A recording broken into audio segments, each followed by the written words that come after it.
Ladies and gentlemen, welcome to the GBYWN Australia Podcast. This is take 2. I screwed up. I forgot to put the microphone in.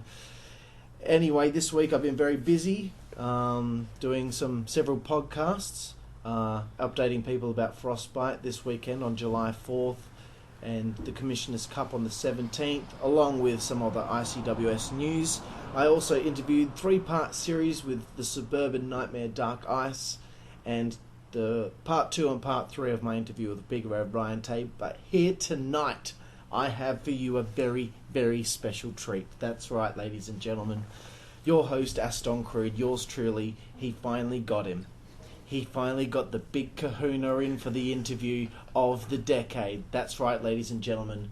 Former 2-time WCWA Heavyweight Champion, ICWS Rising Star Cup winner, Battlefield Brawl winner, Clash of the Triads champion, ICWS Tag Team champion, WCWA Backyard champion. I'm talking about the one and only future Hall of Famer, Rockstar Alex Stone. Hello! It's good to be here, man. It's really good to be here. You must be enjoying retirement. Yeah. It's good. It's good to kind of get away from it for a bit. I mean, yeah, every now and again I itch to get back, but I mean, that's stuff that we're going to talk about later, so I don't want to get into it now. No, of course, because right here, right now, part 1, we'll be talking about your humble beginnings in backyard wrestling through the Inner City Wrestling Syndicate.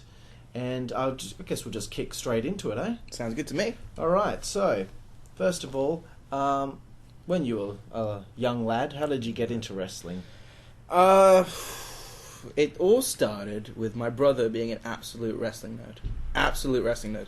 So, back in England, my brother used to have those 1980s kind of style action figures that you used to like swing the arms and stuff. Is it Hasbro? Yeah, I think it's Hasbro, yeah. He had a full blue box that was about up to here and just full of them. They would have been worth $1 million now. Yeah. But so I inherited that from him when we moved here and all this sort of stuff. But then I remember my family used to do stuff for my brother, so we went to like a WWF event, and I was like 4 years old, something like that. Really? And I hated noises and all that sort of stuff. So the whole time I spent my fingers in my ears because it was too loud. But from what I remember, there was people like Bret Hart was there, Stone Cold, Undertaker. Jeez, this must have been one of those early ones at the Entertainment Centre. Yeah. Oh well, no, this was back in England. Oh, was it in England? Yeah. Oh, sorry, you hadn't even moved to Perth. So yeah, no, this was like years and years ago. Oh, yeah. okay, far out. Yeah. So, that would have been sick. If I remembered any of it, it would have been awesome. Oh, like Owen man. Hart was there. really? Yeah. Oh man, So- I had no idea about this. Yeah. Amazing. That would have been really, really cool if I could remember any of it, but I don't.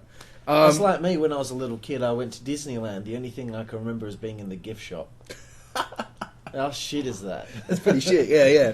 All I remember is just an image of me with my fingers in my ears, and that's it. Great. But yeah, and then we moved here, and my brother Jamie was still hugely into wrestling.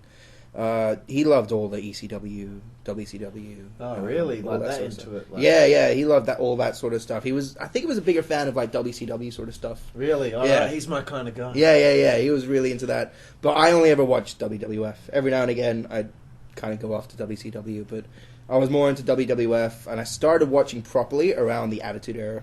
Oh man, best time. Yeah, it was probably a really good time for me to get into it, because Yeah. heaps of entertainment, heaps of stuff going on, and that just made me want to do it. And then, so every now and again, my brother would basically tape all the programs, and once again, he'd have like a whole drawer full of just like recorded tapes of just really? like pay-per-views and Raws and all that sort of stuff. WWF Superstars. Yeah, all that sort of stuff. Yeah. So as soon as he moved out, when he was like 20 years old, I got to get all of them. Oh, wicked. Yeah, so- You still got it all?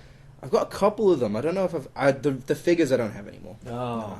Which sucks, because like I said, they'd be worth Yeah, heaps now. they would be. Yeah. Like old school original Yeah. stuff. I mean, And, like- that's hard to come by now. Yeah, some of them were in alright condition, but the rest of them was just, I mean, back then you never know what you got. So it's Yeah. like, if you just treat it the way you treat it, and then like you find out like 20 years later, it's like, fuck. Oh well, I had this like rubber Ric Flair figurine that you could bend into different shapes and stuff. Oh, yeah. And because I like hated Ric Flair at the time for whatever reason, I like took the scissors to his neck. I put him in the microwave and tried to melt him. Like, this was during one of my figurine hardcore matches as well. Of course. So, for whatever, I think maybe the stipulation was a die match or something. So I definitely remember that. But yeah, now I really regret it. 'Cause Yeah. that would have been really cool. Like, Yeah. this old school rubber Ric Flair. All right. So, how old are you when you're getting into the Attitude Era and stuff? How old are you now? I'm 22 now. 22 now. So 23 in November. So it was a good over 10 years ago, obviously. So Attitude Era is from Attitude Era is like 97 to 2000 and something. Yeah. So I was about maybe 8 to 10 years old was when I was like really into wrestling. So you're 8 to 10 years old. Your parents are allowing you to sit there and watch Stone Cold flip the bird. Yeah. And Sable gets her tits out. Yeah, man. Yeah. Oh man, awesome. It Me was too. pretty good. Yeah. Like it was good. I mean, like I guess they just found that I enjoyed it, and like back then I wasn't really into much. I was into like sports. I was into a bit of music, not as much as I am now. But wrestling was kind of like the biggest thing that I was into back then. So they were like, yeah, well, screw it, we'll let you watch this, every now and again we'll just turn the blind eye at all the tits and the swear words and stuff, but yeah. So, okay, you're growing up, you still love wrestling, when do you meet two guys known as Dark Ice and Kilowatt Chaos? I met Chaos before I met Ice, I'm pretty sure. Actually, I'm pretty sure I met them both at the same time. Year 8 in high school, like form classes and stuff like that. There's one guy who comes up to me and he hears me talk during the roll, and he's like, "Are you from Canada? Like, are you Canadian?" I'm like, no, I'm actually English, and that turned out to be Kilowatt Chaos. Yeah, so of course he asked the question. Yeah, and he always reminds me to this day. Is like, I always thought you were Canadian when I first met you. I'm like, you're not the only one. Like heaps of people think that, but yeah. So from there on, we were in practically every class together. Me and Chaos. So we just got along, and then somehow found out we both loved wrestling. Oh, really? And it was like, hey, we got into another friend group. Ice was in the friend group. So we all just started hanging out. I hung out a lot more with Chaos than I did with Ice. Yeah. I think Ice was in a different friend group kind of thing, whereas like Chaos lived about 5 minutes away from me. Oh, okay. So every kind of day after school, I'd go to his place, and we'd figure out our love for wrestling, and we'd go into like the pool and we'd wrestle and all that sort of stuff. Okay, Yeah. wow. So I don't know if Ice is aware of this, but maybe Chaos was cheating on him. Because I heard that they did a lot of wrestling into the pool as well. So Yeah. Chaos is two-timing right now. Yeah. I do remember, this is jumping forward a tiny bit, but when we all used to start hanging out more and more, because we used to go to parties and stuff like that, like Chaos used to have parties at his place all the time. And I do remember them putting on a show, and while everyone was drunk, them getting into a bit of a hardcore match, SPWS kind of styles match around the backyard. Everyone's sitting at the table like this, and they like have a fake argument. Yeah. They're like, "Oh, fuck you," and then they get into like a huge match, and they're throwing each other into like walls and hitting each other with chairs and shit like that. And it's like, that's how much they were into wrestling. I wasn't into wrestling maybe that much, but like, I probably think if it wasn't for them, I probably would have just dropped out of wrestling altogether, kind of thing. Because around then, my brother was out of wrestling as well. He was going to university and all that sort of stuff. So I was like, yeah, I'm starting to kind of get out of it. But every now and again, I'd hang out with Josh, and he'd be like, check out this pay-per-view, check out this, and yeah, it got me back into it. So okay. Yeah. So around this time, or maybe a couple of years later, how do you first hear about the ICWS? I hear about the ICWS randomly, actually. I think Chaos or Ice posts like a video. I think they posted like one of the early SPWS events on Facebook or something like that, or maybe MySpace. I don't know. I think it was Facebook. And I check it out, and then I see like there's also like Dan Zeppelin, and there's like MC Cruel in this, and I'm like, I know those guys, and they went to the same high school as us, so I was like, I know them from somewhere. Followed the link in the YouTube thing, and I saw that ICWS, and I was like, cool, awesome, this looks. There's a whole like league going on. Yeah, I was like, even aware of. Yeah, because like were you still hanging out with them? Did they ever mention it to you, or did you just happen to see a thing on? Kind of just like I knew that they kind of met up with friends every now and again to have like little wrestling things. I didn't know it was on that big of a scale. You didn't realize like a serious thing. Yeah, there's an actual name to it and there's titles. Yeah, I didn't know about that. Oh wow! Because I didn't really talk to them that much about it. Like we were always just talking about more wrestling events that were happening and stuff like that. But like, I mean, my brother, when he was maybe 16 or maybe 15, around the corner from my house, this little known fact, there was actually a backyard federation, very very small don't think they ever did anything. They didn't take it seriously. Basically, it was just like a couple of matches on the floor, bins, and some rope wrapped around the bins to make the turnbuckles kind of thing. Mm-hmm. And it was about maybe 3 or 4 of them that were doing it. I can't remember the name of it, but this is what suburb is this in? This was Kiara area. Where's Kiara? Kind of near Beachborough, Bassendean. It's like in between those really? two. Yeah. So it was probably about maybe 10 minutes down the road from I'm the pretty area. knowledgeable on all the backyard federations that were there for a cup of coffee in the early 2000s. Yeah. But I only really know of one in Balga, one in Rockingham, and I think there was one in like Ballajura or something. Yeah, like that. these guys, I think they filmed like one thing and they didn't use it. I think it was just more for their personal enjoyment sort of thing. But it's funny because that actually semi-involved my early backyard start. Because really, it was supposed to. It never really went, like, fully went through. But they were doing like a Royal Rumble event where they were gonna, like, if someone got eliminated, you know, they'd come back dressed as someone else, like all that sort of stuff. But my brother was supposed to be like the last person in, and then I was like 12 years old at this point, I think, or maybe a bit younger, and heavily into Pokemon. So my brother came up with this idea: how about you come down to an event and you dress as the Pokeboy? And you come down in this, like the Royal Rumble, you come as the 30th combatant, and you basically throw a Pokeball at me, I get eliminated, and you win the Royal Rumble. Yeah! And I was like... Who's booking this? Is your brother Fuck booking knows. this? I have no idea. Probably. He was crazy. But, like, I was like, yes, please, for the love of God, yes. Mum finds out, she's like, there's no fucking way in hell you're going to do that. So, it never actually happened. But, yeah, so that's where I kind of had an idea of backyard wrestling, but I didn't know that it was, like, as big as it is. I knew of it as kind of like a hobby sort of thing. Yeah. Like, that's all my brother thought it was. And then I come across ICWS and I see entrances, I see titles, I see, like, proper storyline feuds kind of thing. Like, I missed the whole invasion with XCW and stuff like that. Yeah. And I went back and watched some of those stuff, and I was like, this is fucking awesome. Yeah. I really like this. So, yeah, I just checked out some of the stuff, and ever since then, I was like, this is really cool. I wish I could be a part of it. I always find that part of the backyard wrestler's life where they don't even know what's happening, you know, outside of their suburb or, you know, in another group, but, like, you may not have even realised at the time, you know, I would love to do it, but there's no real opportunity for it. Little do you know, back in bloody Currumbine, there's XCW started in 2001.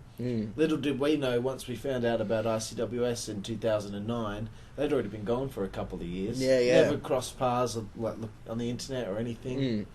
So it's just, I just find it amusing how years can go by and people aren't even aware of these things going on. Yeah. And just the journey and the crossroads that they're at when they finally find out, if I do this, I take this route. Yeah. If I don't, then I go the other route. And nothing ever happens. It's crazy. Yeah, I was just absolutely oblivious to it until I saw it on YouTube, and I was like, yeah, okay, this is...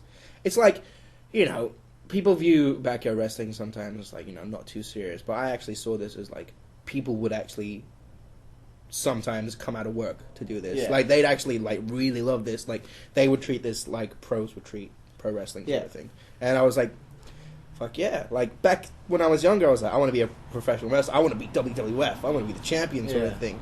And then I was like, I'll never be a, like, pro wrestler sort of thing. And then I saw backyard wrestling. I was like, next best thing, gonna do it. Yes, please. If there's anyone out there that doesn't, you know, might be for some reason listening to this, that's you know, the reason why we do it is because we know, you know, there's things going on in our lives that don't allow us to chase that dream, but we want to at least have a taste of what doing that is kind of like. You know, even if backyard wrestling, if you think it's shit, whatever, you know.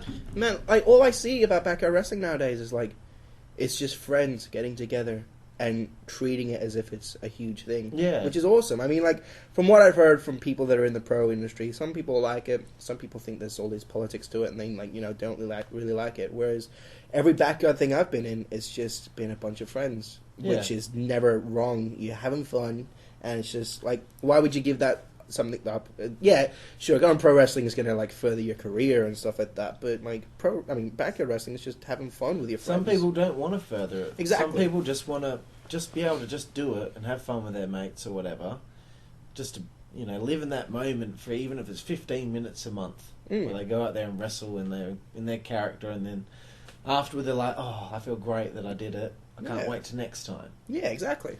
They're not dedicating their lives to it. They've got studies, work, etc. All these other factors in their lives which, don't allow them to go and do pro wrestling. Yeah, exactly. So from there, okay, you've seen some ICWS, you've seen the XCW invasion, you've seen all this shit take place. Yeah. And then finally in 2011, you join the ICWS, you debut at Cold Day in Hell. Yeah. So how do you firstly approach to be involved in ICWS? Who do you talk to? How does that come about? I talked to Chaos. Chaos talked to, I'm guessing, Chris Zeppelin, Daniel Johnson. Yep. And then straight away they added me into like the ICWS thread. And they used to message me every now and again, back and forth, like talking to me about what they want me to do. And I remember talking to DJ, and I said, if it's possible, I'd really like I know he's a bit higher up on the card, and if I come in, I'm going to be, kind of starting off jobbing sort of thing. But if I can, I'd love my first match to be with Chaos, because me and him knew each other back and forward. Like, I knew we could put on a semi-decent match for my first match. Like, I trust him. I saw all the stuff that he used to do hardcore-wise, but I knew that I could trust him with everything that I was doing. Yeah. Because we were like best friends sort of thing. So I was like, yep, we can do it. So, yeah, they contacted me. They were like, cool, can you come down to like an event and just check it out? Not wrestle, maybe check it out. Maybe if we have time, get you on. And I was like, sure thing. So I came down to the one, I think it was Winter Warfare was the one before it. Okay. It was the one where you came back. I made my big return. Your big return. And I was sitting there like, I don't know what's going on. Oh, XCW. Yeah, cool. Awesome. Sweet. Yeah, sweet. Cool. All right. So I was absolutely oblivious, but that made it better for me because I didn't know what was going on. I didn't know who everybody was. So it was kind of like starting fresh sort of thing. I kind of knew who people were every now and again. Like, I'd see Dan Zeppelin and I'd be like, cool, he does this, he's all that sort of stuff. So, but I checked it out, I talked, Ryan covered it in his podcast, but DJ got us both in to the base, and we did some bumps, we did... Okay, so when Ryan did it for the first time, you did it for the first time? I did it as well, yeah. Okay. Yeah, so he kind of trained us up in a sense. Yeah. And I remember, it was really, really cool, actually, because, I was kind of nervous, actually. Like, it's like you don't want to screw up sort of thing and make it you look bad. Like, I didn't know if I was going to be good at all sort of thing. I just wanted to try it out. But yeah. I remember I got a compliment from DJ. He said that's one of the best kind of suplexes that I've seen people do. Because the way I did it, I've changed it now, which sucks because I completely, ever since that first time, I changed it completely, which sucked. But like I did the kind of Eddie Guerrero suplex where like you kind of like, instead of just lifting arm and going back, you kind of run through with it in a sense. Yeah. And he was like, that's awesome. Keep doing that. Ever since then, I just completely dropped it. Never did it again. I was like, fuck, crap. But, yeah, so I did Winter Warfare. I just did training and more just checking out, getting to know people. And then from there, Cold Day in Hell happened. And they were like, yep, cool, you're against Chaos. Well, I remember, specifically, at the time in the thread, there was a big discussion of what to do for the show. Yeah. Initially, the first idea was you would main event for the championship against Clint Marshall. Yeah. What were you thinking then? Were you just like, holy shit, this is going to just... No one gets a debut like this. Like, you see the smile on my face right now? Like, yeah, that's how I was feeling at that point. I in my mind before this podcast, I was like, was there a point where I was going to debut against the champion? And there was kind of talk where I'd go over and become the champion. Like, there was like all this kind of talk. Did someone actually say that? Yeah. You would win the championship in your first fucking match? Yeah. I remember, because DJ messaged me and was like, okay, so... we're thinking of putting you against Clint Marshall in the main event because he's got no one. I think someone pulled out like 2 days beforehand or something like that. And they were like, why not have you debut against him? And then DJ was like, why not have you win for fun? And then like next event or something like that, you verse him again, you lose or something like that. Yeah. Just kind of like, just a little thing, just to kind of make an impact sort of thing. Because like, I guess they kind of viewed me as older, so they were like, let's kind of make him out to be a kind of bigger kind of guy. In a sense. Kind of like how, Samoa Joe now is coming into NXT. Like, he's a well-known person. I wasn't well-known in wrestling, but I was well-known around the Fringe group. Yeah. So, like, why put him as a jobber sort of thing? You might as well bring him in as a well-known person. So, I think that was the original idea. They were going to make me come in, take the title off Clint, drop it to him the next event. But something. I think there was too many people. I think there were too many people in the thread. Like, no, Yeah. don't do that. You know, that's not fair to anyone else who's been trying so hard for years to get to the title. I'm pretty sure I was like that too. Like, as much as I would have loved that, I was like, I feel like everybody would hate me. I don't want that. So, and I don't remember specifically you saying anything, but I kind of have a feeling that you may have been like, you know what, maybe that's not the best route to go. Yeah. But anyway, your debut match against Kilowatt Chaos, cold day in hell, nervous. Oh yeah, so nervous. Yeah. You came out and cut a promo. Yeah. And I was like, my immediate first reaction that was in me was to not like you. Yeah. Because you were already good on the microphone and you had a good match as well. And I was like, oh, shit, another guy here who's good on the microphone. Great. No, I don't stand out as much. Yeah. But well, I mean, like, I knew coming in to ICWS that there weren't too many people that were kind of doing promos, and there weren't too many people that were doing good promos. And I mean, like, people were pretty sloppy on the microphone. Yeah, I must admit. And it might have been because they were young. It might have been because they were inexperienced or something like that. But Yeah. like the nickname Rockstar Alex Stone isn't, you know, a gimmick. I actually I play music. I'm in bands. Like, Yeah. I've been gigging since I was 11 years old. Probably younger. So you're used to talking in front of a crowd. Exactly. So, and I saw that people weren't doing that in ICWS, and like, I'm more of a storyteller when it comes to wrestling. I love stories. Good matches are awesome. Don't get me wrong. Good matches are sick, but like, it needs to have something. It needs to have a start, a middle, and an end for me to actually enjoy it. So I was like, that's what ICWS needs. Yeah, the invasion was my favorite thing that you guys have done. Well, ICWS did, because it had a full story the whole time. Yeah. Whereas like you had the almost narration from me and Chris Zeppelin on both sides of the fence. You know, we were saying, you know, we just made that feud so good because of the way we were talking. And you watch that hype video, and it's all you don't need commentators; it's all told for you. Yeah, and that's the thing. Like Chris Zeppelin, I feel, other than, you know, like you just got into ICWS, back into the ICWS at that point. Yeah. Other than you yourself, and maybe I think DJ was doing a bit, Chris Zeppelin was the best talker on the mic in the whole of ICWS. Yeah, without a doubt. Like it's weird because, you know, he's a scrawny looking guy, but like when he gets on the mic, he looks confident. He looks like he knows what he's on about, and I could kind of believe him. So I wanted more of that in ICWS. So as soon as I got in, I said to DJ, "Can I please cut a promo?" Because I just love to. I know I'm supposed to be a heel, so I would love to try and start off by pissing people off, which I've tried to do, and I think it kind of worked, which is good. Yeah, and well, people enjoyed promos from me from then on, so I think... I was just like, you bastard. It took me 8 years to cut a good promo. XCW won only 2008. Finally cut a good promo. All those years beforehand, nothing good. So I was just so jealous straight away. I was just like, oh shit, he's got it. He's got it. This kid's got it. And, you know, it didn't take long for me to start to get to know you and stuff, and I already immediately just thought to myself, this is the next Aston Crude. But little did I realise that later on, you weren't the next Aston Crude, you were the first Alex Stone, which we will get to at some point. We will. So you have this debut match. Happy with it? Yeah, I was. I mean, like, some parts I feel like could have been better because I feel I was a bit inexperienced, which is fair enough. I mean, first match, nerves getting to me and stuff, but I couldn't have asked for a better opponent. Like Chaos carried it, to be honest, because obviously he knew what he was doing, so I listened to him the whole match. And you compare that Chaos to today's Chaos. Different Chaos. Completely different. He's so much better now, but back then, he still carried you to a good match. Yeah, back then, like we both kind of, I mean, like I don't know.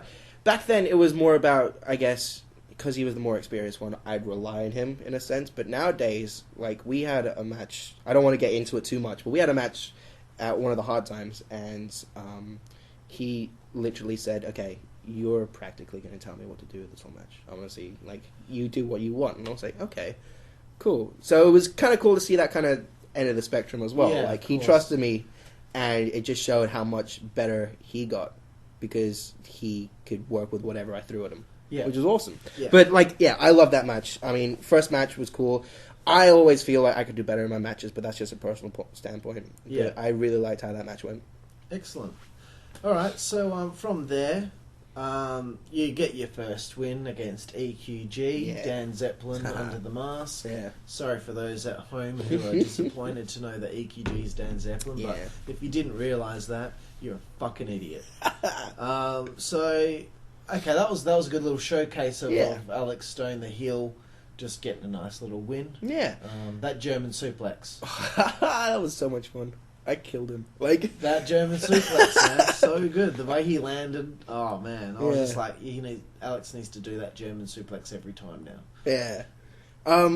It was cool because every match that I'd seen with EQG, I always seen him get. He was a squash guy, basically. Yeah. He got fucked over every time. And I wanted to kind of put him in a position where, because I was inexperienced, I wanted him to come over on top a tiny bit. Yeah. So every now and again, I'd, like, do this move, take me over, la-da-da-da. But then I wanted to come out as a powerhouse and just absolutely fuck him over. Yeah. But, like you said, it's Dan Zeppelin. I love wrestling Dan Zeppelin. He's so much fun to wrestle because I trust him because, unfortunately for him, he doesn't care that much anymore, which sucks because... Dan, you're a fucking good wrestler. But, like... Yeah, you compare ICWS Dan Zeppelin to today's Dan Zeppelin, the confidence in his own abilities is gone. Whereas back in the day, he had all these ideas and he would go out there, we would plan one thing, we wouldn't even know how to do it, then we went and did it, and we actually did it first go. Yeah. He was so confident in his abilities back then, and I get annoyed at him now because I'm like, you know you're good. Yeah. Stop being so down on yourself. Yeah. And, I know he might be, losing a bit of interest now, and I keep saying it. Maybe I shouldn't keep saying it, but I don't want him to be. I want him to be the old Dan Zeppelin. Yeah, totally. I mean, like, I love hanging out with him at events, and he still puts on awesome matches. But, like, I feel maybe he could, you can tell, you can see it in his performance sometimes. It's like, the motivation. Yeah, the motivation's not there. He's like, you look back at ICWS stuff and it's completely different. That's all there is to say. Yeah. But yeah, I mean, like, it was fun. It was a cool little thing to get my experience up as well. Especially wrestling someone like Dan Zeppelin or EQG. Yeah. Just because, he's was doing it from the start. So, I mean, like, it was cool that they put me against him to kind of get my experience up, which is cool. Alright, so they're doing a little storyline now. I think Chaos wasn't able to make the next show or something, or he was supposed to defend his championship against Three Dog, but he couldn't make the show, so they said that he was attacked. So they made it out that it was actually you that attacked him. Yeah. So the next show, I believe you took on Dark Ice. Yes. 1-on-1. First match with Ice. Good little battle for the Hardcore Championship. Yeah, it was good fun. I mean, once again, Ice and Chaos are alike in so many ways, I feel. Wrestling wise, like, I trusted Ice as much as I trusted Chaos. We weren't as close as me and Chaos were because me and Chaos, like I said, we were in every class, so we knew each other like really well. But me and Ice just went out there. We didn't really plan too much. We had we had kind of spots here and there. We were like, okay, maybe like a couple of minutes from now we're going to do this. A couple of minutes from now we're going to do this. And I just trusted him. And I kind of listened to him for the majority of the match. But he gave me opportunities to kind of try new stuff. I tried to kind of get my move arsenal up a bit more with stuff. I did like a running, like I jumped off the wall and did like a clothesline and all this sort of stuff. I tried to get like some new stuff, and he gave me that ability to do it, which was awesome because he was like, I've been doing this for ages, so let's try and put the focus on you for a bit. Yeah. Even though it's for the Hardcore Championship, and obviously he came out on top, which is fair, like obviously, but he was like, I want to showcase you a bit more. Yeah. And I was like, fuck yeah, I'm happy with that. So, and it was cool, like, just once again, wrestling someone that I knew so well just made me a lot more confident. And I think if I didn't get to wrestle people that I knew well at the start, if I was just thrown in against, say, like Clint Marshall or like Knuckles or Knuckles or JD Flame or something like that, I don't think I would have come out as confident as I was, because I'm getting You're more comfortable with these guys. Exactly. You knew that, having known them, that you could comfortably go out there and they would make sure that it wouldn't be a bad match. Exactly, yeah. All right. Well, okay. From there, there is a rematch with Chaos. Mm-hmm. This is a show that I actually booked. Yeah, In Your that's Yard, right. Yeah. 2012. Chris Zeppelin was so stressed out at the time. I was like, "Why don't you let me book a show? I mean, I used to book XCW. Let me book a show. Yeah. You know, just be a show for fun. You know, I'll make the matches and we'll go from there." And he was like, "Okay, all right." And I think he was a bit iffy about it, but you know, I spoke to him about it and said, "You know, this is what I'm doing, and I'm taking your storylines and I'm continuing them on. Yeah. So we're going to do a rematch with Chaos and Alex Stone." Yeah. You were supposed to win. Yeah, that rings a bell. Remember? Yeah. And I think I forgot to tell you guys who was going to win. So I Yeah. think you guys went with Chaos winning. That's right. Yeah. It was an SPWS rules match, Mhm. so another hardcore match. Yeah. Um, That was probably one of my favorite ICWS matches, other than one later on, which I'm sure we'll get to. The only problem with that match was the finish, which I'm sure, you know, you look at the recap, you can tell it went wrong. was it trying to put you through a table? It was trying to put me, like, he was trying to do, I can't remember what it was. He's got you on your shoulders and he's trying to do the flippy flip. Flippy flip kind of thing onto an ironing board that was on the ring. It's like a whirly bird special onto the ironing Yeah. board, and It just went to shit. The ironing board fell before we fell, and like the only regret about that match is I wish that we kind of got up from that and continued it for maybe 5 more minutes. that's inexperience, I guess. Yeah. If that were me and that were the finish of the match, I would not finish the match there. Yeah, I was very unhappy. Other than that, though, I had so much fun in that match because we just like I remember at the very start, I ran up to him and he just kind of started beating the shit out of me with his title because it was the hardcore title. He took me out, he beat the crap out of me, and as he was doing that, everyone was going off, and all I hear is him go, "This is gonna be so much fun," and I was like, "Yeah, it is. It's gonna be awesome." I love those moments in matches where someone says something like cheeky to you. Yeah, it's cool. But I had a heap of fun with that. I mean, me and him got to just go all out, and once again, we both knew each other so well. I mean, it got to the point even by then where Chaos knew me so well that he knew what I could do. So if I was saying like, "Oh, I'm gonna do this," he'd be like, "Yeah, cool, awesome." No more questions asked, and it was easy. Yeah. We'd get to a point where we didn't even have to say anything. We were just going for a good 5 minutes or so with just no words, just doing stuff, which is awesome. So yeah, I really, really enjoyed that match. The only thing was the finish, and I'm sure Chaos will say it himself as well. Good. I mean, I know a lot of people out there sometimes they don't like to have a rematch. Yeah, no, There was a point last year when I booked Clint Marshall versus Brian Lowe too. And Zibby was like, "I just wrestled him." It's like, it's a rematch. Yeah. You have a rematch and you improve from the first match, and they did. And I was like, "See, that's what I meant by it." Yeah. So I think that's why that one show I booked for ICWS is why I did it. Because I was like, they did a good match. I think they can do better. Yeah. And from there, you injured yourself. Yeah. You hurt your knee. Is it the knee? Yeah, it was the knee. It was about 2011. So yeah, it was a couple of years before then. I was in high school. I always did musical theater. I always did drama, and we did a production in 2008 for Aladdin, and I was Aladdin, and we did this. Yeah. I had the fucking harem pants and everything. Who was Mustafa? That's my question. I love Mustafa. Is it Mustafa? Mufasa. Mufasa? Isn't that the like... bad dude. The bad dude in Aladdin. I know I can't even remember his fucking name. I think it's Mufasa, isn't it? Or, not Mustafa. It's not Mustafa. Austin Powers.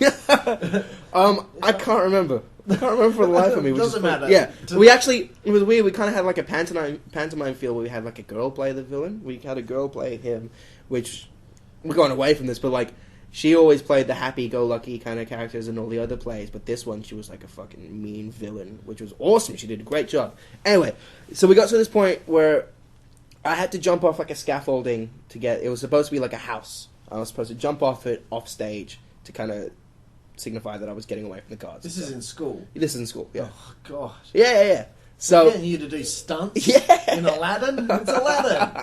The magic carpet is not going to be a real magic carpet. It wasn't. It was a box. Anyway, so we had this thing where I was supposed to jump off the scaffolding, and they were supposed to open up the curtains, and I jumped through, so I'd have a safe landing, sort of thing. And there was cushions and shit like that. There was this one show that we did where they didn't do any of that. They didn't get ready of the pillows. They didn't have the person to hold back the curtain. So when I jumped into the curtain. And when I jumped into the curtain, I fell. And the first thing that hit the floor was my knee. And I landed straight on my knee.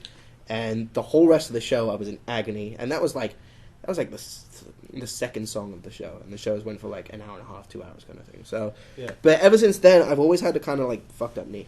And I think, I don't know where in the match with Chaos, but I just screwed it up. And it always comes back to me every now and again. Like, you've been to the doctor about it? I went to the doctor about it, and he says it's just kind of something that, it's not that I have to deal with every now and again, but it's just like... That's just a thing now. Yeah. Like, it's just a thing. It's not something that can be repaired. Yeah. Because I've got a bad left knee. Yeah. Like, if I have my knee bent for too long and I lift my leg up, it hurts real bad. Yeah, like if I walk around too much, it starts to ache at least. And like every now and again, if I put too much work on it, like then it starts to just get really bad again. Like there was back when I used to work as like a cashier for a place, I was standing for about like 8 hours straight kind of thing, and my knee just couldn't take it. And to the point where after my shift, I had to wait around for a friend, so I had to get like a wheelchair so I could actually do stuff. Like my knee was fucked. So like yeah, so around that time I was just my knee was just not happy with what happened in the match with Chaos. So okay, so you took a show off. Yeah. You make your return at Insurgents 2012. Yeah. You win the Rising Star Cup in a great four-way match with you, Tim Justice, Low Rider, now known as Brian Lowe, and Big Red Ryan Tate. That was a great match. Oh, I love that match. You guys must plan that one out quite well. Yeah. It's always iffy putting all the rookies in there against each other, because I think at this stage, Tim and Lowe hadn't even been there that long. No, yeah, they just got there maybe about two or 3 months before me and Ryan got there.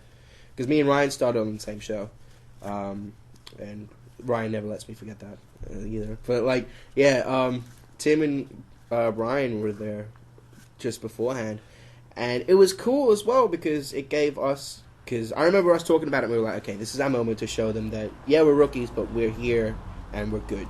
So let's try and do that, and make us all worry about our spots. Yeah, basically, yeah. And I remember, pretty sure it was Ryan. I'm terrible. I'm one of those guys where I like to do kind of improv sort of thing. I like to do it on the fly because it always. I like to do it too. It always feels different when you're in the ring, sort of thing. Like I always base things off reactions and stuff like that. Like sometimes if like the crowd's dead, then we need to do more stuff that's going to get their attention. But if the crowd's fully into it, then we can take more breaks to do other stuff. So they had this whole match planned out, and they had all the stuff that I was going to do, and I kind of got in there about a week before the show, and I was like, oh, cool, I do this, cool, sweet, awesome, whatever. So, but yeah, I had a heap of fun with that match. Like, I was going to say I don't know if I was originally supposed to be in it, but I was. They had this whole angle that I was going to come in, and it was going to be like my return. I came back from my injury early to come and win it. And did you cut a promo? I cut. It's supposed to be a three-way, but you cut a promo and like, I should be in this. I'm a rising star too. Yeah. I cut like a tiny little promo beforehand that said like, I heard that this match was going on, and I know that I can beat all of you, and this is my way to becoming a champion. So I'm coming back early and coming back to win this. And like, I was pretty much coming back early. Like my knee wasn't 100% in that match at all, but I mean, I wanted to do it. It just didn't feel like this was only your fifth match. Yeah, that's the weird thing. It really felt like you'd been there for like a year. Yeah. This is your fifth match. Yeah. Like, that's the weird thing as well. Like, fifth match and, like, spoilers. Why is it spoilers? But I'm like, I'm already winning, like, a kind of high-up thing. And they obviously had a kind of plan for me. Or at least I thought they had a plan for me. Okay. But, so, yeah. You win the ICWS Rising Star Cup. Mm-hmm. So this gives you a briefcase where you can cash it in at any time on anything. Yeah. What was the initial plan for you with that? I'll give you the honest answer. There wasn't really an initial plan. Okay, so they weren't. They just were going to put the briefcase on you and then figure it out later. I think they liked me. They liked what I did, and I think I gained enough respect from everyone there that they were like, "We don't want to put you as the champion, but we want to give you like." This is an easy way for somewhere down the line where we decide what we're going to do. We can just put you straight into it. Okay. And I was like, cool, fine, that's fine with me. And then a couple of weeks down the track or months down the track, they were like, okay, you're gonna cash it in on this person for the heavyweight championship. And I was like, but you're not gonna win. And I was like, okay, so you weren't gonna. Yeah, I was like, well, I kind of want to make an impact, and so did you tell them basically save it? Yeah, I was like, just save it, just keep it. That's really a mistake, isn't it? It's kind of like the first person who gets that briefcase, then they don't, take advantage of the situation to actually win. It should be saved for that. Exactly, yeah. Like, I think it should be saved for something that's going to make a huge impact or alter a storyline in such a huge way, sort of thing. Like, I keep on jumping the gun, but like what you guys did recently with like DK Joker and KY, like that was awesome. Yeah. Like how he cashed it in on a tag partner. And I tell you what, that thing was a fucking nightmare to book because it was supposed to happen 3 times previously, and when we finally did it, it was great, but there were 3 different scenarios that we had already booked for that to happen, but certain things didn't happen, like we didn't have any shows for a little while, and then when we did, it wasn't the right time, so I had to push it back further, and then finally, I think it was it False Finish? I think so, False Finish, so we finally were able to get Joker to cash in, but he was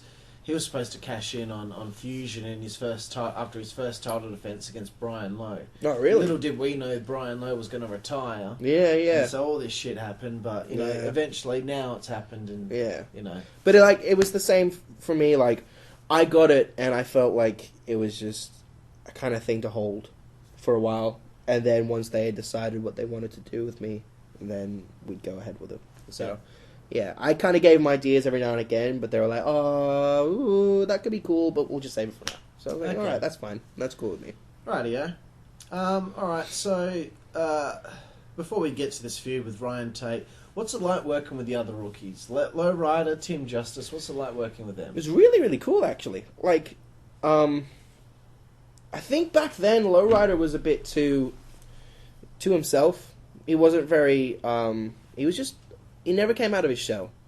And it was good to see him in a match against Tim because, I don't know if many people know it, but they're cousins. So, they know each other really well. And Tim brought out a lot in Brian Lowe. So, it's kind of like you wrestling Chaos. Exactly, yeah. Put the 2 guys who know each other against each other, they're going to be more comfortable. Exactly, yeah. So I was kind of worried going into it because I'd seen Brian Lowe wrestle, and I love the guy. He's awesome. But, like, the matches that he was having around that time weren't too good. I mean, and I feel like maybe they were too poorly kind of planned, or, they didn't know what was going on too well. But when I got into this match, I had a heap of fun. Just because both Tim, Ryan, and Brian Lowe, they knew exactly what they were doing, like, more than me. Like, I felt like I was going to bring down the match because I was like, I can't keep up with these guys. What's going to happen kind of thing. But, yeah, no, it all went really well, and it was good fun working with them because, like I said before, we all had that idea of, like, we're the rookies, but we're going to try and show them what we can do. So we all had that same mindset of trying to put on a good show. Yeah. So, like, and I think that's all we needed because we were just trying to do our absolute best to put everyone over. Okay. Yeah. Alright, so from there, because of the way that you win the match, you start a feud with Ryan Tate. Yes. Ending with 2 matches. One is I believe, just a regular match. The next one's a street fight. Yeah. So you obviously listen to Ryan's podcast. Yeah. Let's just talk about the feud with Ryan. Start to finish. And, what do you think it did for you? What do you think it did for him? And... it was just the best thing that I could have asked for because me and Ryan both started at the same time, so it was like we weren't trying to put ourselves over. We were trying to put on just a good match that would help us both in the future, sort of thing. Exactly like the Rising Star Cup, we were just trying to make it so that people would see we know what we're doing, we're good, and we know why we're here. We want to try and put on good shows and show everyone else of the kind of more experienced people, like, we know what we're doing, so that, DJ or Chris Zeppelin would put us in better matches and give us more opportunities. I especially wanted to do it because I had the Rising Star Cup thing now, and they didn't have a plan for me, so I wanted to put on a good match, so they'd be like, okay, maybe he should go for the heavyweight title or something like that. Yeah. But yeah, me and Ryan it was awesome, because I got told that we were going to do like a little feud straight after the Rising Star because of the way it was going to finish. Yeah. And I got excited because ever since he started, he's just been an awesome, awesome wrestler. Like, heaps of intensity. You could just see the improvement every single time he wrestled. Definitely. Like he's one of those guys, very opposite to me. He likes to plan everything in the match. So it was a bit hard with him. It's probably my fault to kind of book the match, because I would always be like, yeah, cool, I like exactly what you're saying, dude, that's fine with me, yeah, cool, I'll just, if there's something I want to change on the fly, I'll let you know, He's a man about details. Yeah, oh, totally. And, like, thorough details, but it comes out really well. Because this was the first match that I had with him where I'm pretty sure I won. You won, yeah. Yeah. That was, like, full-on detailed, structured, and I followed every single bit of it. And it went really, really well. Like, it was awesome, and I had so much fun. And he's another one of those guys. First of all, he's improved greatly, because he used to have this thing where he wouldn't sell for too long. At first? Yeah, at first. Like, when he first started off on ICWS, like, he'd go down, but then you could kind of see he was obviously getting up to do the next spot because he was anxious to get it done and all that sort of stuff. He's thinking too much. Yeah, exactly. And so in the first one, it was kind of like he was doing that, I was doing that as well. Like, I was inexperienced, so I was kind of doing the same thing. So we kind of rushed it, but it was still a good match. But we both saw that in the recap, and we're like, okay, with the street fight, we're going to make it so that this blows that other one out of the water. Like, even I myself completely forgot until I watched like a recap not too long ago that we had a match before the street fight, because I just remembered the street fight. Yeah. I mean, that was, other than like, actually no, that was probably my favorite ICWS match. Yeah, because it was just you and Big Red. Yeah, it was really, really fun. Going out there and showing all of us that you guys have got a pretty solid future with ICWS. Totally. Hey man, I remember watching it and I was just like, fucking hell, these guys are really going for it. Yeah. And wasn't the finish swinging fisherman into the sign? Yeah, off the base. Yeah. Awesome stuff. Yeah. But great feud between you two. I mean, later on in WCWA, we'll get to that. There was a little back and forth there, but we didn't get that match. No. That match that we all wanted to see. So I guess right now, I'll ask you, what does Ryan Tate mean to the history of Alex Stone? If it wasn't for Ryan Tate, I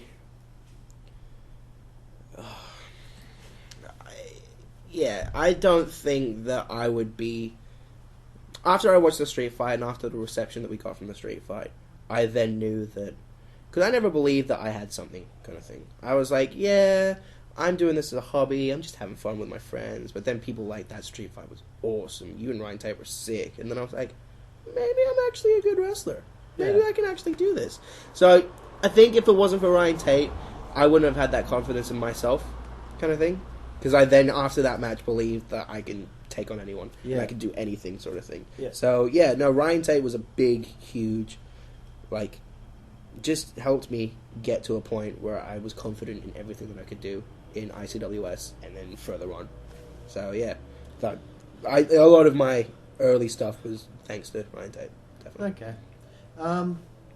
So before we get to the next bit, because that's leading towards the end of your ICWS run, looking out at this time, let's just talk about the time when you're working with Ryan. Mm-hmm. You're looking out at the rest of ICWS. What impresses you the most with what's happening? Because I believe at the time we had the Radical Movement thing. Yeah.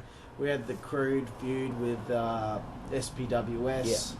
Yeah. Dan and Tim were a team at the time. Knuckles and DJ were a team. Yeah. So any fond memories of other things going on aside from what you were doing? My favourite thing was the Radical Movement. That was just, everything that happened with that was pure gold, I personally think. And some people won't agree with me with that, which just sucks, but I think it was good. I think they were plagued by I think it was Justin. He had studies, and Mitch had to travel far. So sometimes they wouldn't all be able to be there all at the same time. But when they were, that's all it was really. It was only like maybe once or twice that it was a real big problem. But other than that, I mean, like I said though, like all I care. Well, the main thing that I focus on in wrestling is the storylines, and when I found out that Chris Zeppelin was part of the Radical Movement, I lost my fucking mind. It was amazing. Like, that sort of stuff was awesome. Stuff like your return, where you came back and you attempted to do that character, like, didn't talk. Yeah. All that sort of stuff. I was just trying something different. It was awesome, though. Like, I really liked it. Like, I could have gone somewhere so good, but I didn't have the support of whoever was in charge at the time. Which sucks, because, like, as soon as I saw you come in, I was like, this is cool. Like, it's that hell, like, Sting-esque figure sort of thing. That was kind of what I was going for, you know? But, like, I wasn't going to talk, so I was kind of doing my own little angle there, where I'd hand the referee a note to read out, or maybe, you know, before anyone even got there, I'd get there early and post a fucking note stuck to the wall or something. Yeah.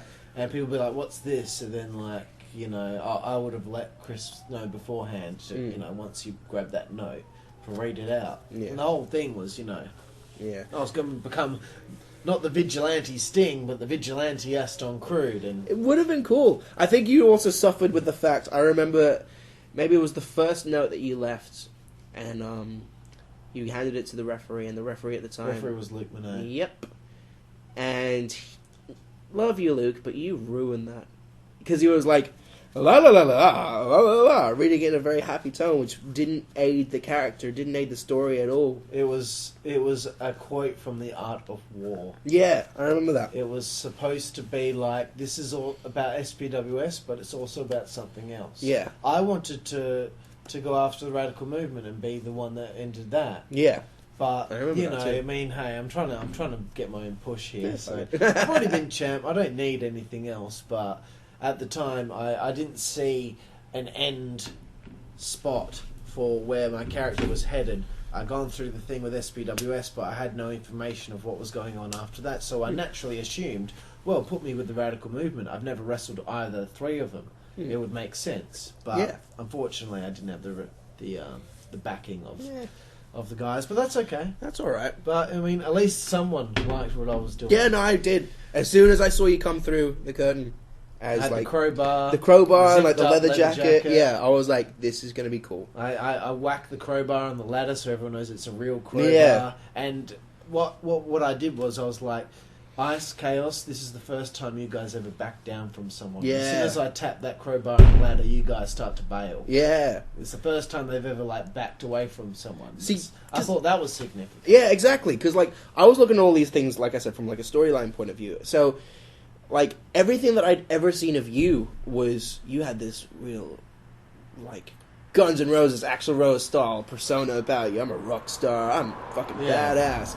And then to see you change drastically to, like, not talking, serious, pains, black. Just want to do something different. Exactly, but that's cool. Like, I think, because, like you had been doing it by that point for, what, like 10 years?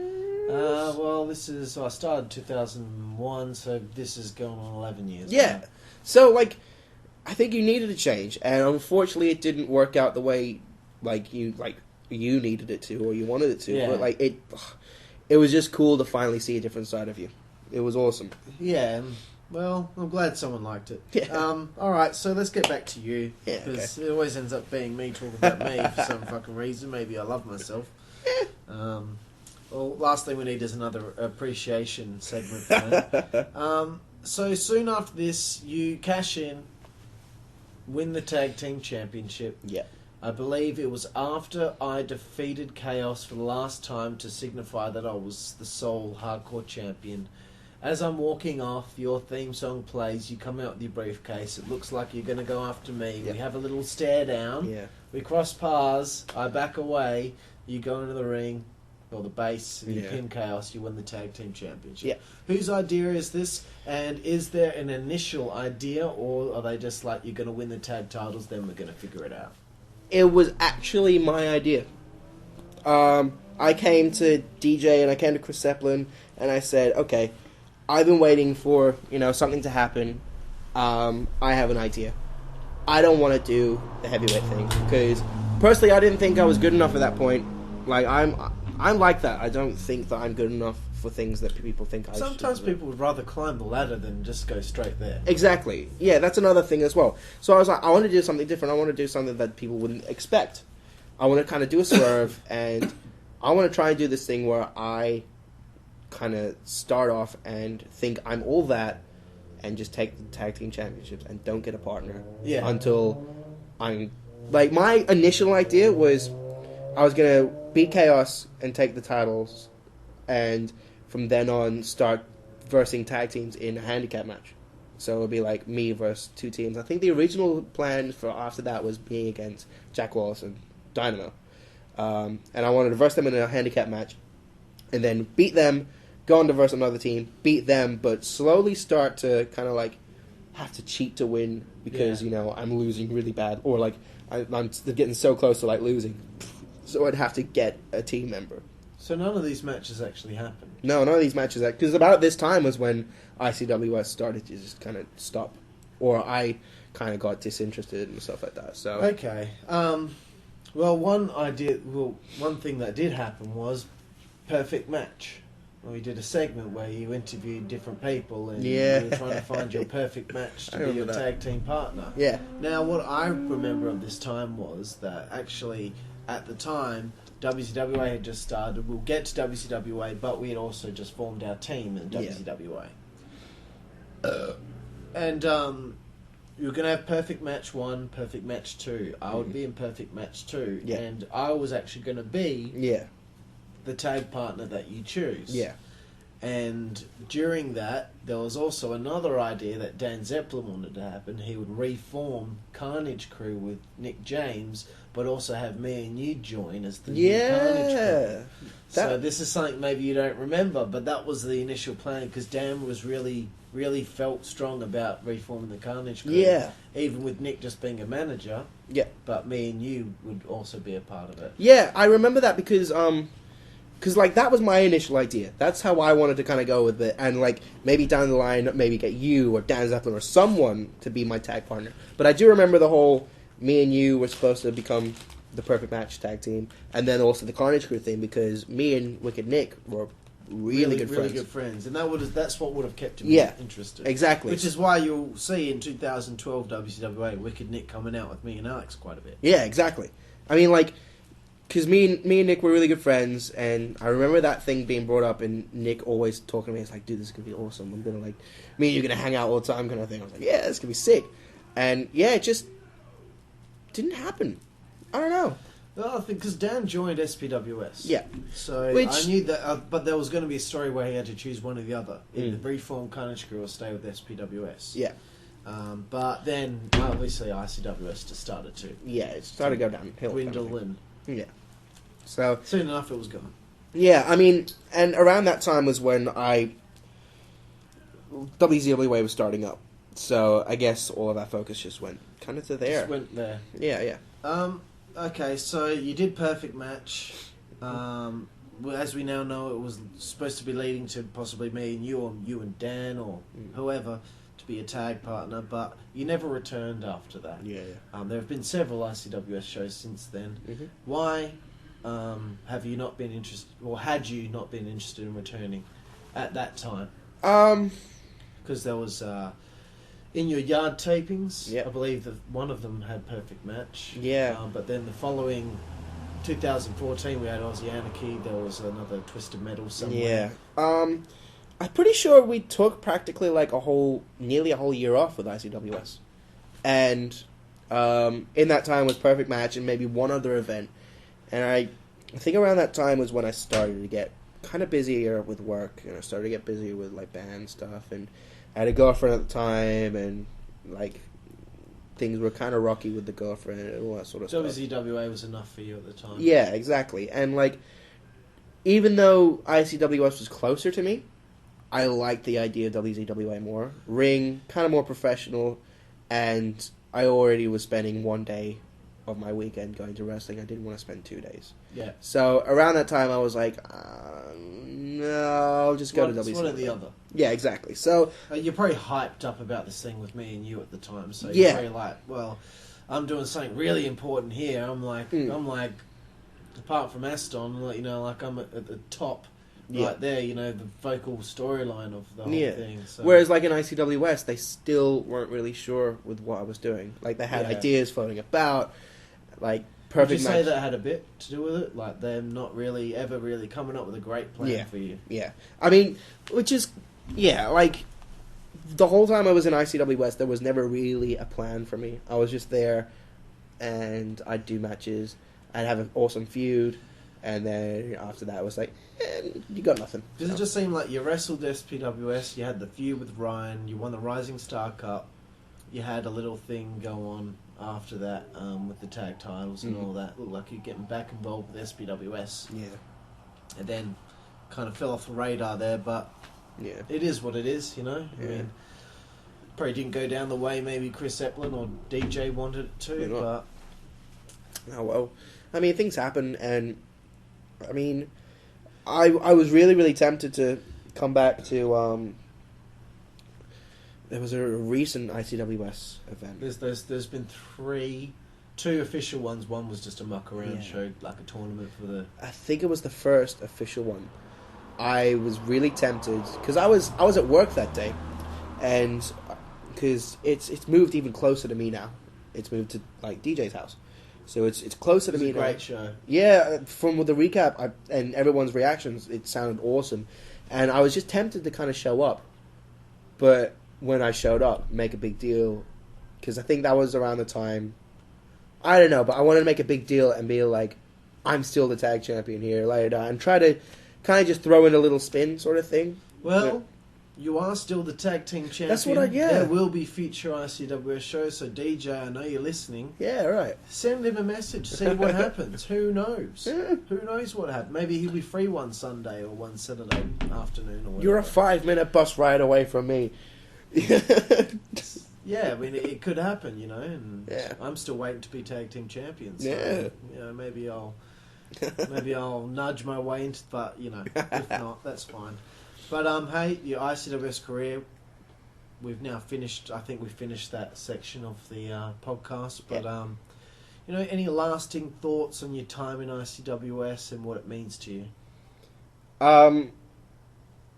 All I remember from ICWS was it got me closer to a bunch of genuine friends, which I guess that's always what I view backyard wrestling to be. I mean, like, high school was cool. But after high school, me and Chaos had a bit of like a falling out and stuff like that, which sucked. All this shit went down, but we got back together, we started hanging out, but then, we'd see each other every now and again. Because of ICWS, I was always talking to him. I was like, dude, I'm so excited for this event, or I get to see you this weekend, let's hang out, let's even just, me and you, just go over some stuff from my experience. So it just helped me get more friendships, and then it got me friendships with people like Dan Zeppelin, DJ, like Eli, Nick James, people like that, just people that I can now happily call myself friends. Like, obviously in WCWA that would have happened as well, but like, it got me to the point where when I went to WCWA, I was like, yeah, cool, I know like all the people here really well, I can just have fun and be myself. So I mean, like, that's all thanks to doing ICWS for those years. So Yeah, well, they were great years. 2011, 2012, I think, were some of the strongest years they had. I mean, we had some great years, 2010 and all that, and I'm sure DJ and Dan really loved their previous years before any of us were a part of it. But ICWS is a very important part of WA yarding, and it got your start in backyard wrestling. And I think, the sky was the limit for you, especially when you joined WCW, which is what we'll talk about next. So that's the end of part 1. Thank you, Alex. No worries, thank you. And we'll get on to part 2 in a minute. I've got to piss like a racehorse. We will be with you for part 2 very soon. Thank you for listening to the GBYWN Australia Podcast. I'm Aston Crude, and you'll hear from me very soon with Rockstar Alex Stone for part 2 of my interview here for his career in backyard wrestling. Thank you, guys.